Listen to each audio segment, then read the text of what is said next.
Good morning, pre-calc. We were in the last section of Unit 3, which is models of functions. Most of these you have worked with and seen in previous math classes or in this math class. One or two of them you may not be too familiar with, but we're going to work on just being able to identify them and possibly plug in a value and get an answer. So the first one we're looking at is exponential growth. You've seen that in other math classes. It is a form of an exponential function. It starts low on the x-axis on the left and slowly rises and then quickly takes off toward infinity. So it is an increasing function. Exponential decay starts out really high on the left and comes down really low on the right side. It is a decreasing function. Logarithmic starts out on vertically and goes up and levels off toward infinity. This is one you may not have seen. It's Gaussian. It basically just looks like a mountain. Okay. Starts out really low, rises up to a point, comes back down and levels off again. And then this one's logistic,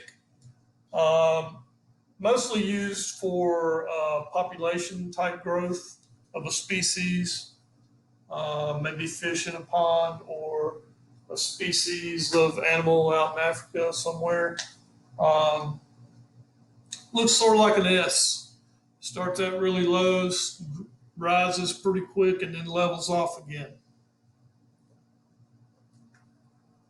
So if we're given some x and y coordinates and we can plot them, we should be able to decide which one of these models represents the graph. So if I look at this one here and I plot these numbers, that to me looks like exponential decay because it starts out high and comes down toward the right and levels off. Number two, if I plot those points, I get this looking graph, which to me looks like one we've already talked about, logistic. Okay. So you need to be able to identify them if you're given some coordinates. And here's the type of problem that you may see with these. The population of the city is modeled by the equation y equals 1.8e raised to the 0.026 x. That's in millions, and x equals 0 corresponds to the year 1990. In what year will the population reach 2.5 million? So we have our equation. Our population in millions is 2.5, and we want to solve this. So the first thing I would do is divide by 1.8. That gets my base e by itself with an exponent. So I can take the natural log of both sides to get my exponent with the x by itself. So if I type into my calculator, natural log 2.5 divided by 1.8 divided by 0.026, I should get 12.6.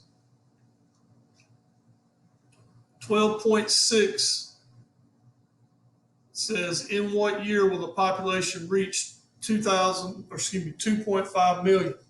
Well, 0 was 1990, and I've got 12.6 years that go by. So that's going to put me in the year 2002. So 2002, about halfway through 2002. In case you didn't get all that, I'll leave it up there for a second.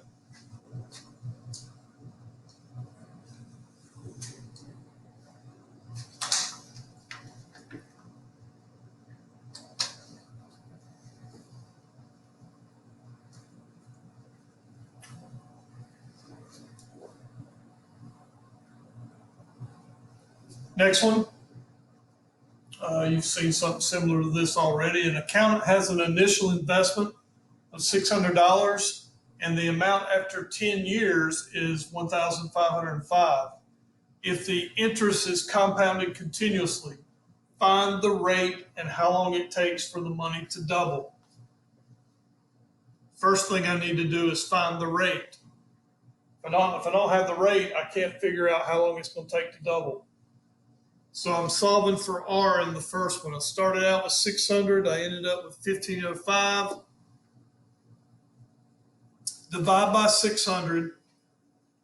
Take the natural log of both sides and divide by 10.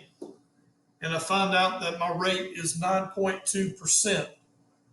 So that's the R that I'm going to use in my next part of the equation. I need to now find out how long it's going to take my 600 to double. If 600 doubles, I'm going to end up with 1200 at a rate of 0.029 or 0.092. Divide by 600. Take the natural log of both sides. So I'll have the natural log of 2 divided by 0.092. It's going to take me 7.5 years, 7.53 years for that money to double at 9.2%.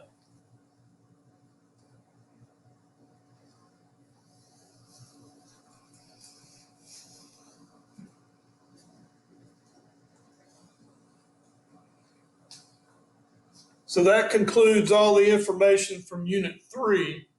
If you have any questions, remain on the Zoom and I'll help you out, or get on the Zoom. Tomorrow will be a review day with a test following the day after. Hope you have a good day.